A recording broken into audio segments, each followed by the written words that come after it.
Hello everyone, you are watching studyhub.world.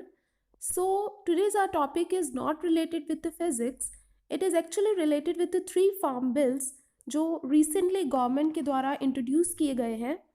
So in the month of September 2020. तो आज हम इस वीडियो में इन्हीं थ्री फार्म बिल्स के बारे में डिस्कस करने वाले हैं कि जो हमारे फार्मर्स हैं, even the common peoples, workers हैं, जो वो इसके अगेंस्ट प्रोटेस्ट क्यों कर रहे हैं, why there is a opposition against these bills. So ये सब आज हम इस वीडियो में डिस्कस करेंगे. बातें क्या हो रही हैं कि जो कॉमन पीपल्स हैं दे हैव मॉब मेंटालिटी, मतलब वो एक दूसरे के पीछे लगे हुए हैं. They don't even know the profit और loss of these farm bills कि इनका फ्यूचर क्या होने वाला है. बट एक्चुअल में this is not the truth. The common peoples of India are even more educated than the ministers. Okay, this is the fact. तो अब उनकी जो ऑब्जेक्शंस हैं अगेंस्ट दीज बिल्स और उनकी क्या डिमांड्स हैं, आज मैं आपको अपने पॉइंट ऑफ व्यू से ये सब एक्सप्लेन करने वाली हूँ. So let's start the video. Firstly इन तीन बिल्स के जो नाम हैं वो हम डिस्कस कर लेते हैं. फर्स्ट बिल है हमारा related to agri marketing, that is the farmers produce and trade commerce bill. Okay, ये ट्रेड और कॉमर्स से रिलेटेड है. Second bill is the farmers empowerment and protection agreement on price assurance and farm services bill.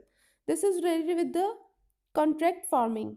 जो contract होता है farmers और अब तक तो मिडल मैन और फार्मर्स के बीच में होता था, ठीक है, उससे रिलेटेड है. Third is the essential commodities amendment bill 2020. सो इन तीनों बिल्स के रिलेटेड में हम डिटेल में इस वीडियो में डिस्कस करेंगे. सो हमारा फर्स्ट बिल है. फर्स्टली हम इस बिल में क्या लिखा हुआ है, ठीक है, वो बताने वाली हूँ आपको. Under this bill, the farmers and traders. Under this bill, the farmers and traders enjoy the freedom to sell and purchase farm produce outside the registered mandis called APMCs. APMCs की यहाँ पे फुल फॉर्म है Agricultural Produce Marketing Committees. Okay, जिन्हें हम मंडीज बोलते हैं. गांव में, स्मॉल टाउन, सिटीज़ में मंडीज जो होती हैं जहाँ पे जाके मार्केटिंग होती है, जो फार्मर्स हैं वो वहाँ पे जाके अपनी जो प्रोडक्ट्स हैं, जो भी क्रॉप्स वो उगाते हैं उन्हें बेचते हैं, ठीक है. तो इस बिल में क्या है कि अब उनके ऊपर पूरी फार्मर्स को फ्रीडम दी जाती है कि वो इंटर और इंट्रा स्टेट, ठीक है, वो उनके ऊपर कोई बाउंडेशन नहीं है, वो कहीं पे भी जाके अपना प्रोडक्ट्स सेल परचेज कर सकते हैं, ठीक है. ये पेपर पे लिखा हुआ तो बहुत अच्छा लगता है, ठीक है, बट एक्चुअल में क्या होगा कि अल्टीमेटली जो फार्मर्स की ऑब्जेक्शन है वो क्या है कि जो एपीएमसीज हैं वो बंद हो जाएंगी, ठीक है. अल्टीमेटली उनको बंद कर दिया जाएगा बिकॉज जब उनका कोई यूज़ ही नहीं होगा, जब प्राइवेट मंडीज एस्टेब्लिश कर दी जाएंगी बाय द रिटेलर्स, ट्रेडर्स, कि वो डायरेक्टली कहीं पे भी जाके अपनी कोई भी मंडी एस्टेब्लिश कर सकते हैं, वहाँ से जाके वो फसल को खरीद सकते हैं, तो एपीएमसीज को क्या हो जाएंगी, वो तो बंद हो जाएंगी, ठीक है. तो एक तो ये बहुत बड़ा लॉस होने वाला है कि फार्मर्स के लिए कोई और ऑप्शन ही नहीं बचेगा. अगर फ्यूचर में उन्हें वो जो रिटेलर्स हैं वो एग्रीड प्राइस पे, जितना फार्मर्स प्राइस मतलब प्राइस पे बेचना चाहते हैं फसल को, अगर वो नहीं भी खरीदते तो फार्मर्स के पास कोई और ऑप्शन नहीं बचेगा उन्हें बेचने के सिवाय, ठीक है, बिकॉज जो एपीएमसीज हैं वो तो बंद हो जाएंगी, ठीक है. सो फार्मर्स की ऑब्जेक्शंस क्या हैं इस बिल पे, that is completely related to the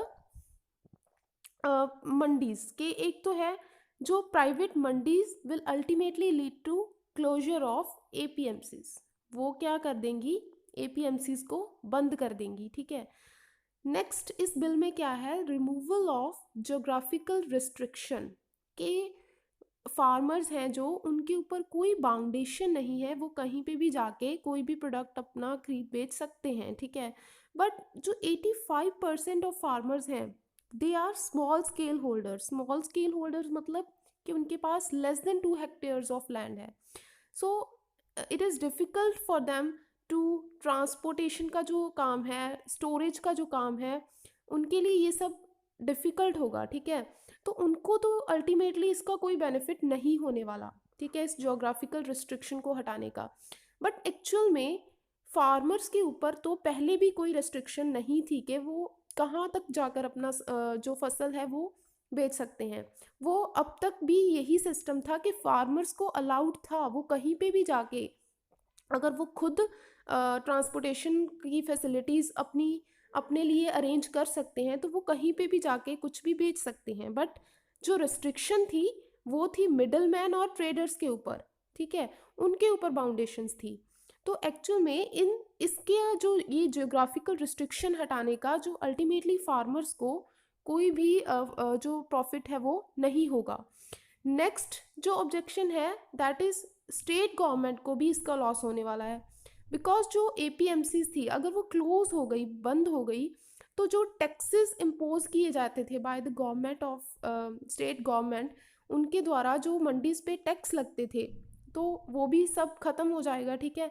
और बहुत सारे जो वर्कर्स थे वहाँ पे काम करते थे, कोई बोरियां उठाने का काम करता था, तो उनका भी सभी की जो जॉब्स हैं वो भी डेंजर में आ जाएंगी। बिकॉज वहाँ पे जो मंडीज में जो इतने वर्कर्स काम करते हैं उनकी जो जॉब्स है वो भी अल्टीमेटली क्या हो जाएंगी, बंद हो जाएंगी, ठीक है।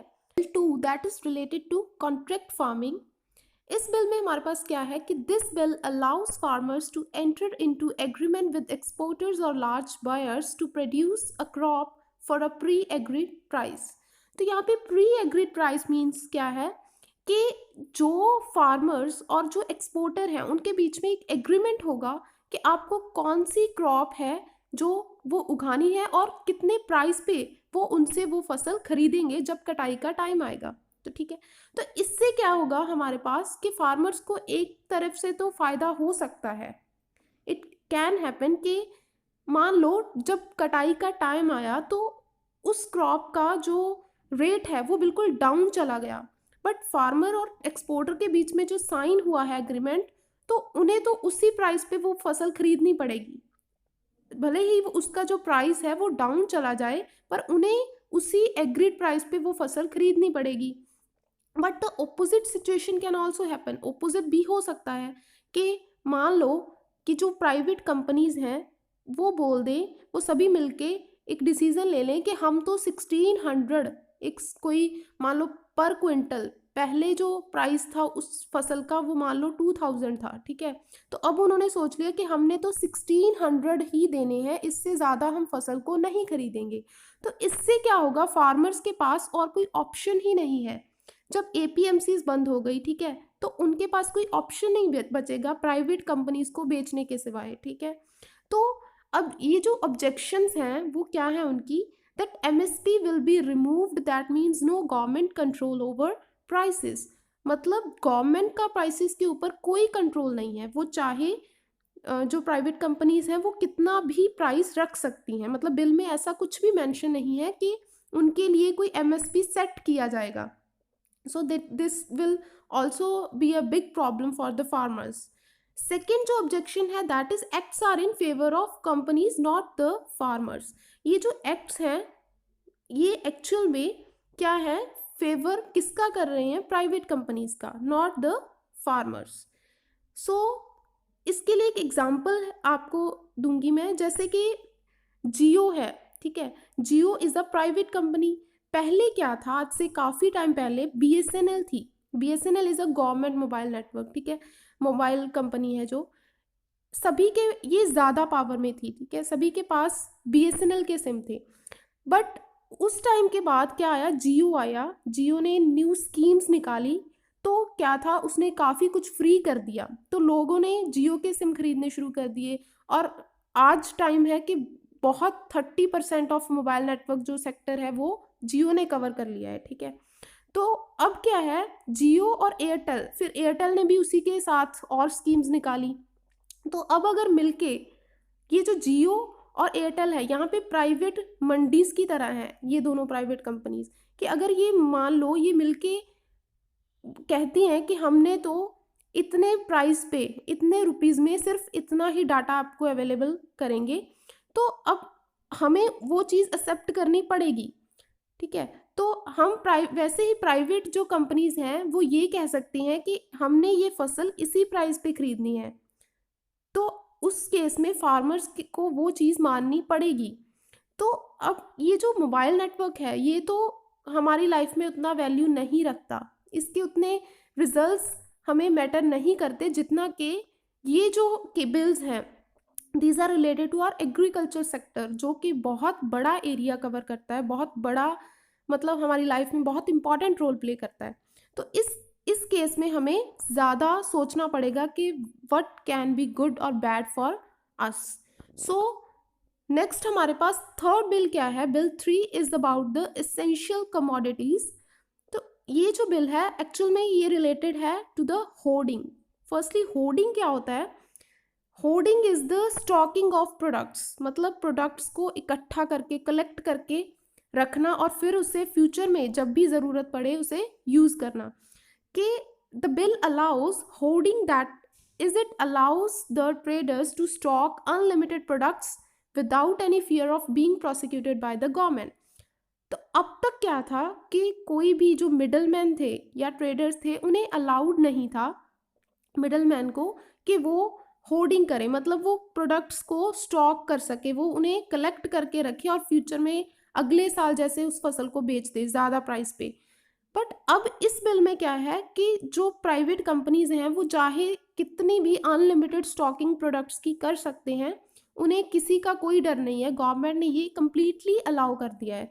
तो इससे भी क्या होगा, बहुत बड़ा लॉस हो सकता है फार्मर्स को, बिकॉज अनलिमिटेड स्टॉकिंग से वो क्या करेंगे नेक्स्ट ईयर जैसे फसल उनको फार्मर्स से कुछ लेना है तो वो क्या कहेंगे कि हमारे पास तो ये फसल पड़ी है तो हम तो इसे इतने ही प्राइस पे खरीद सकते हैं, इससे ज़्यादा नहीं लेंगे। तो इससे फार्मर्स को बहुत बड़ा इफेक्ट हो सकता है। तो लो प्राइसेस पे फार्मर्स को वो जो क्रॉप्स हैं उन्हें बेचने पड़ेंगे। ओके, सो ओवरऑल हम इससे क्या कंक्लूजन्स निकाल सकते हैं कि फार्मर्स की क्या ऑब्जेक्शंस हैं, क्या डिमांड्स हैं। सो फर्स्ट हमारे पास है एमएसपी शुड बी स्ट्रेंथेंड, मतलब एमएसपी को एक लीगल राइट बनाना चाहिए गवर्नमेंट को। तो क्या है कि गवर्नमेंट ने एक्चुअल में कुछ 20+ क्रॉप्स के लिए एमएसपी को डिक्लेयर किया है, बट जो प्रोक्योरमेंट है that is only for 2 to 3 crops, वो सिर्फ 2 to 3 क्रॉप्स जैसे वीट हो गया, राइस हो गया, कि एक्चुअल में एमएसपी फॉलो इन्हीं क्रॉप्स के लिए की जाती है कि इसी प्राइस पे खरीदेंगे, ठीक है, मिनिमम सपोर्ट प्राइस जिसे हम बोलते हैं।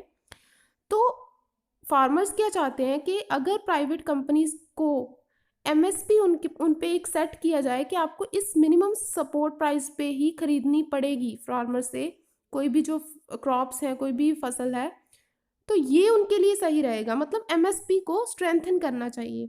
Next is APMCs will get closed, so no other option for farmers except private mandis. So APMCs reforms are needed, not its removal. कि जैसे हमने पहले ही डिस्कस किया कि APMCs अगर क्लोज हो जाएंगी तो फार्मर्स के पास और कोई ऑप्शन नहीं होगा except the private mandis.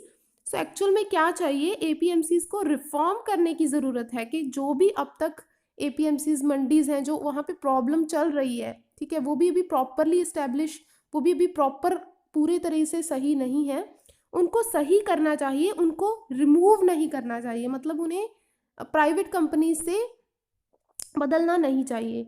So next is middle man will not be affected.